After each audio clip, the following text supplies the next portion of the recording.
السلام علیکم ورحمۃ اللہ۔ تو آئیے سب سے پہلے اس ویڈیو کو دیکھتے ہیں۔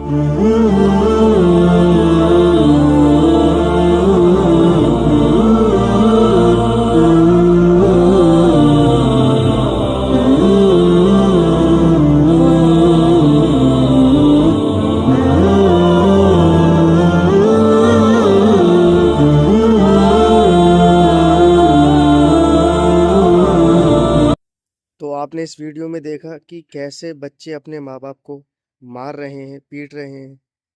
تو اس ویڈیو پر مفتی سلمان اظہری ماں باپ کی اہمیت بتا رہے ہیں، تو آئیے اس کلپ کو بھی سنتے ہیں۔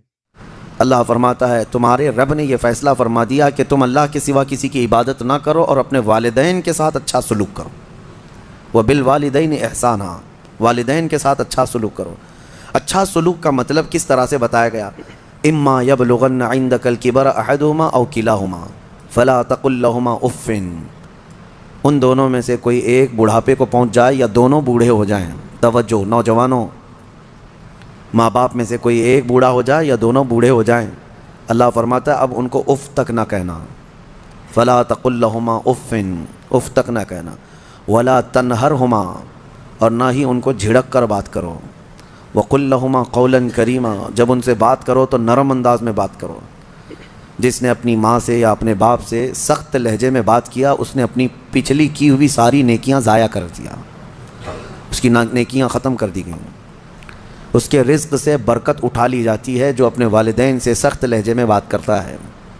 نافرمان جس نے اپنے والدین کا دل دکھایا، حدیث پاک میں میرے آقا صلی اللہ علیہ وسلم فرماتے ہیں، حضور فرماتے ہیں میں اگر چاہوں تو اس کے گھر کو آگ لگا دوں دنیا میں ہی، اس کو جینے کا کیا حق ہے؟ یہ سخت ترین چیز ہے۔ ہمارے بچے، ہمارے نوجوان، ان کو ایسا لگتا ہے ماں باپ بالکل عام سے لوگ ہیں، جیسے چاہیں ویسے بات کریں۔ انہوں نے تمہیں لاڑ و پیار سے پالا ہے تو اس کا مطلب یہ نہیں ہے کہ تم ان کے اوپر حاکم بنو۔ اور آج کے بچے جو کر رہے ہیں اپنے ماں باپ کے ساتھ، اس سے وہ حدیث پاک ثابت آ جاتی ہے۔ میرے آقا نے فرمایا سچ، قیامت کی نشانیوں میں سے ایک نشانی ہے ان تلد الامۃ ربتہا، عورت جو ہے اپنا سردار جنے گی، یعنی عورت سے جو بیٹا پیدا ہوگا وہ سردار بنے گا، یعنی خود ماں کے اوپر ہی حکومت کر رہا ہے۔ باندی اپنا سردار جنے گی، مطلب یہ ہے ماں باندی بن کر کے رہے گی، کنیز بن کر کے رہے گی، اور بیٹا حاکم بن کر رہے گا۔ یہ اکثر گھروں کا رواج ہے۔ ماں تو کام کی مشین ہے، ماں تو باندی ہے، گھر کی کنیز ہے، وہ تمہیں جو چاہیے وہ سب اس ماں سے ہی کرواؤ۔ ماں تمہارے کپڑے بھی دھوئے، ماں تمہارا کچرا بھی صاف کرے، ماں تمہارے برتن بھی دھوئے، تم جہاں بیٹھے ہو وہاں تمہارے لیے کھانا بھی لا کر پروسے۔ کنیز ہی تو ہے تمہاری، تم نے اس کو باندی بنا رکھا ہے، پلس اس کے اوپر حکم الگ جماتے ہو۔ اتنا سخت ترین گناہ ہے یہ، اللہ نظر رحمت نہیں فرماتا اس بندے پر، اللہ نظر رحمت نہیں فرماتا۔ نبی پاک صلی اللہ تعالیٰ علیہ وسلم کے فرامین اگر دیکھیں، ان لوگوں کی فضیلت آئی ہے قرآن میں بھی اور حدیث میں بھی۔ آپ کو میں بتاؤں، سیدنا موسیٰ علیہ الصلوۃ والتسلیم نے ایک بار اللہ کریم کی بارگاہ میں یوں عرض کی کہ مولا میرا جنت میں رفیق کون ہے؟ دنیا میں بہت سارے قریبی ہیں، جنت میں میرا رفیق، میرے ساتھ رہنے والا کون ہے؟ اللہ تبارک و تعالیٰ نے فرمایا کہ فلاں ایک گوشت کا کاروباری قصاب ہے، اس کا نام بتایا کہ یہ آپ کا جنت میں رفیق ہوگا۔ سیدنا موسیٰ علیہ السلام ڈھونڈتے ہوئے اس کو گئے کہ یہ قصاب کہاں رہتا ہے۔ جا کر دیکھا تو وہ دن بھر گوشت بیچ رہا تھا، اس کے ساتھ رہ کہ اس کی ایسی کون سی نیکی ہے اللہ کے اس کو نبی کے ساتھ رکھا ہے جنت میں۔ شام ہوئی تو موسیٰ علیہ السلام نے اس سے کہا کہ میں تیرے ساتھ چلوں گھر۔ اس نے کہا بہت اچھی بات ہے، آپ چلیے میرے ساتھ، میرے گھر مہمان ہو۔ گھر لے کر آیا، اس کے چھوٹے بچے بھی تھے۔ موسیٰ علیہ الصلوۃ والتسلیم گھر گئے تو دیکھا اس نے جلدی سے اپنے گھر میں جا کر کچھ چیز روٹی یا دودھ لیا، اور اللہ کے نبی کو بھی بٹھایا ہے اور اپنے بچوں کو بھی بٹھایا ہے، اور اس کی ماں بستر پر تھی، اسے جا کر دودھ میں روٹی چور کر نرم کر کر کے کھلا رہا ہے، اور اس کی ماں بستر پر سے ہاتھ اٹھاتی اور کہتی ہے مولا میرے بیٹے کو تو جنت میں موسیٰ کا ہم نشین بنا دے۔ یہ اللہ تبارک و تعالیٰ نے اس ماں کی دعا سے اس بندے کو، ماں کے خدمتگار کو جنت میں موسیٰ علیہ السلام کا رفیق بنایا۔ میرے عزیزو، ماں باپ کو اپنے کنیز یا اپنے غلام نہ سمجھنا، یہ باندی یا تمہارے غلام نہیں ہیں۔ اور رب تبارک و تعالیٰ نے ان آیتوں میں فرمایا وَاخْفِضْ لَهُمَا جَنَاحَ الذُّلِّ مِنَ الرَّحْمَةِ وَقُلْ رَبِّ ارْحَمْهُمَا كَمَا رَبَّيَانِي صَغِيرًا۔ ان کے سامنے جب جاؤ تو اپنے بازوؤں کو نرمی سے بچھا دو۔ بازوؤں کو بچھا دینا مطلب کیا ہے؟ ان کے سامنے عاجزی کرو۔ تمہارے باپ بوڑھے ہو جائیں، تمہاری ماں بوڑھی ہو جائے، ان کو یہ احساس بھی نہ ہونے دو کہ وہ ایک چیز کو بار بار بول رہے ہیں۔ یہ آداب میں لکھا بھی ہے مفسرین نے کہ بڑھاپے میں اگر وہ تم سے دوسری بار سوال کریں ایک ہی چیز کو تو یوں نہ کہنا کہ ابا ابھی تو پوچھے تھے پھر پوچھ رہے ہو آپ، بلکہ ہر بار نئے انداز میں ان کو جواب دو تاکہ اسے احساس بھی نہ ہو کہ وہ بھول رہا ہے۔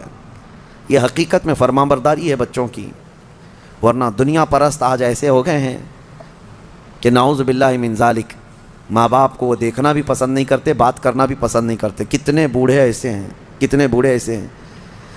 پھر بھی غنیمت ہے ہمارے ملک میں، یورپین کنٹریز، امریکہ میں ایسے حالات ہیں کہ بوڑھے اپنے گھروں میں رہتے رہتے مر جاتے ہیں۔ ہاسپٹل کو پڑوسی لوگ اطلاع کرتے ہیں کہ اس گھر میں جو بوڑھا تھا انتقال کر گیا، آ جاؤ اس باڈی لے جاؤ۔ بیٹے نہیں ہوتے ساتھ میں، کوئی نہیں ہوتا۔ اور آپ پوچھ لینا، مجھے وہاں کے رہنے والوں نے بتایا ہے کہ ایک بوڑھا یا ایک بوڑھی عورت کو کبھی کوئی پوتا ملنے آئے تو اس دن اس کی عید کا دن ہوتا ہے۔ وہاں پر بہت اس کو اہمیت دی جاتی ہے کہ کسی کا پوتا یا کسی کا نواسا ناتی ملنے کے لیے آ گیا بوڑھے کو، تو کہا گیا کہ اس کا گھر جو ہے عید کی طرح ہو جاتا ہے، اتنی خوشیاں ہوتی ہیں۔ اس طرح سے اولاد کو دور کرنے کا نظام بنا کر وہ دنیا میں امن کی بھی بات کرتے ہیں۔ بہرحال یہ قیامت کی نشانیاں ہیں۔ حضور پاک صلی اللہ تعالیٰ علیہ وسلم نے اس شخص کے لیے ہلاکت کی دعا کی ہے، ممبر پر کھڑے ہو کر کے میرے آقا نے ہلاکت کی دعا کی ہے، مولا وہ شخص ہلاک ہو، برباد ہو جائے۔ حضرت جبرائیل امین نے دعا کی اور حضور نے آمین کہا، وہ شخص ہلاک و برباد ہو جائے جو اپنے ماں باپ کو پایا لیکن ان کی خدمت نہیں کر سکا، ان کی خدمت نہیں کر سکا اور ان کو راضی کر کے جنت نہیں حاصل کر سکا، ایسا شخص ہلاک و برباد ہو جائے۔ حضور نے آمین کہا۔ اس بات کو سمجھو، کتنی مائیں ہیں جو ہمارے پاس اپنے بچوں کے متعلق کہتی ہیں، کتنے باپ ایسے ہیں جو اپنے بچوں کے متعلق ہمارے پاس کہتے ہیں، اور کتنے تو ایسے ہیں جو یہ کہتے ہیں کاش میری اولاد نہ ہی ہوتی تو میں سکون سے ہوتا۔ تو تم ایسے تو نہ بن جاؤ کہ تمہارے والدین تمہارے پیدا ہونے پر بھی افسوس کرنے لگ جائیں، وہ زیادہ دن تک تمہارے ساتھ رہنے والے نہیں ہیں، کیا خبر۔ اس لیے کوشش یہ کرو کہ ان کا احترام کریں، جتنے دن ہیں ان کو سکون کی سانس لینے دو، اور ہو سکے تو اپنے ہاتھ سے ان کی خدمت کرو، اپنے ہاتھوں سے ان کی خدمت کرو، کیونکہ ان کی خدمت کا بدلہ تم دے ہی نہیں سکتے۔ جب تم ماں کے پیٹ میں 9 مہینے تھے، ایک جھٹکا جو تم نے لگایا، تم 7 بار اپنی ماں کو حج کرا کر کے بھی اس جھٹکے کا اجر نہیں دے سکتے، اس کا بدلہ نہیں چکا سکتے۔ تم اپنی ماں کو کندھے پر بٹھا کر حج بھی کرا لو 7 مرتبہ، تب بھی تم اس کا وہ حق نہیں ادا کر سکتے۔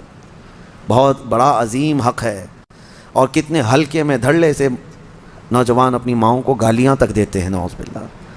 اور فرمایا گیا کہ جب ماں باپ، ایک نشانی میں آپ کو بتا دوں آپ کی زندگی کی، سب کو بتا دیتا ہوں، اپنی اپنی زندگی میں اس کو جانچ لینا۔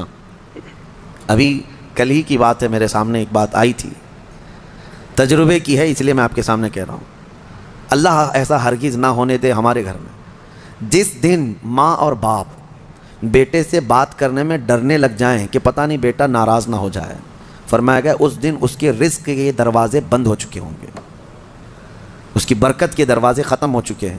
ماں باپ جب بچے سے ڈرنے لگ جائیں کہ کچھ کہوں گا تو بیٹا روٹھ نہ جائے، الٹا جواب دے دے گا، رس کر کے روٹ کر کے گھر چھوڑ کر بھاگ جائے گا، یہ سب حالات سے جب ماں باپ تم سے بات کرنے میں ڈرنے لگ جائیں، ڈانٹنا تو وہ بہت پہلے ہی چھوڑ چکے ہیں، اب بات کرنے میں بھی ڈرنے لگ جاتے ہیں جب بچہ جوان ہوتا ہے۔